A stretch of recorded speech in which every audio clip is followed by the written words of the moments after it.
Scanning పేరుతో 7 కోట్ల రూపాయల అవినీతి జరిగిందని కాంగ్రెస్ కమ్యూనిస్ట్ నాయకులు ఆరోపించారు. ప్రొద్దుటూరు జిల్లా ప్రభుత్వ ఆసుపత్రిలో ఆందోళన చేశారు. స్కానింగ్ సెంటర్లో నిబంధనలకు విరుద్ధంగా ఫిల్మ్ ప్రింట్ ఇస్తూ 3,000 వరకు వసూలు చేస్తున్నారని మండిపడ్డారు. పేదలకు ఉచితంగా ఎంఆర్ఐ చేయాలని డిమాండ్ చేశారు.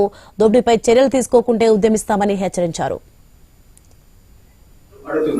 అది కూడా ఎట్లా అంటే మేము అడుగుతున్నాం సార్ మా కంపెనీ వాళ్ళతో నువ్వు కంపెనీ కాదు, నా ప్రెమిసెస్ గవర్నమెంట్ హాస్పిటల్ లో ఉన్నావు, నీ కంపెనీ ప్రెమిసెస్ కాదు చేయాల్సింది. నువ్వు ఏ హక్కుతో పెట్టావు దానికి సమాధానం చెప్పు. నాకు నువ్వు ఏది నాకు ఇచ్చేది నువ్వు పెట్టినప్పుడు ఈ షుడ్ హ్యావ్ దట్.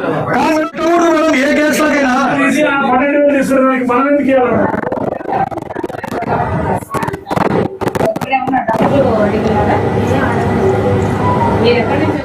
బయట వచ్చి పేషెంట్కి ఇచ్చాను పెట్టినాం, కానీ గవర్నమెంట్ దగ్గర వచ్చి పేషెంట్ అడుగుతున్నారు.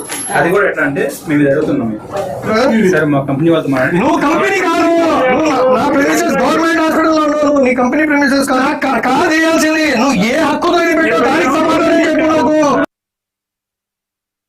2-3 రోజులు తిరిగినా ఇక్కడ ఎంఆర్ఐ సిటీ స్కాన్ చేసే పరిస్థితి లేదు. ప్రొద్దుటూరు ఆసుపత్రిలో 10 కోట్ల అవినీతి జరిగింది. ఈరోజు మేము పట్టబయలు చేసాం.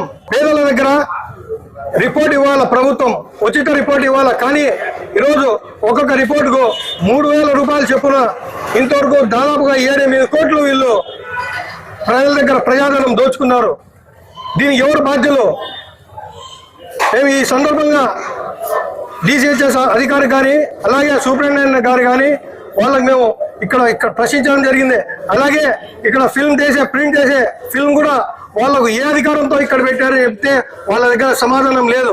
డబ్బులు ఎందుకు మీరు వసూలు చేస్తున్నారంటే వాళ్ళ దగ్గర సమాధానం లేదు. మీరు పేదవాళ్ళకు అవసరమైనప్పుడు వాళ్ళకు ఈ ఎంఆర్ఐ సిటీ స్కాన్ కావాలంటే వాళ్ళు ఎందుకు పలకడం లేదు? వాళ్ళకి ప్రశ్నిస్తే వాళ్ళ దగ్గర ఎటువంటి సమాధానం లేదు.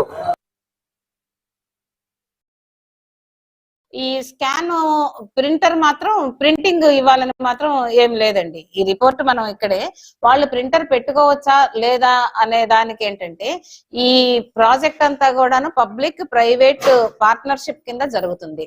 ఇక్కడ గవర్నమెంట్ రోగులకు ఉచితంగా వాళ్ళు స్కానింగ్ చేయటంతో పాటు ప్రైవేట్ హాస్పిటల్స్ నుంచి ఎవరైనా వస్తే వాళ్ళు డబ్బులు తీసుకొని చేసుకోవచ్చు. సో అలాంటి వాళ్లకు ప్రింటర్ వాళ్ళు అవసరం అవుతుంది, డాక్టర్ కి ఇవ్వాల్సి ఉంటుంది కాబట్టి వాళ్ళు పెట్టుకుంటారు. మన హాస్పిటల్ పేషెంట్లకైతే మనము ప్రింట్ బయటకి మాత్రం ఇవ్వరు.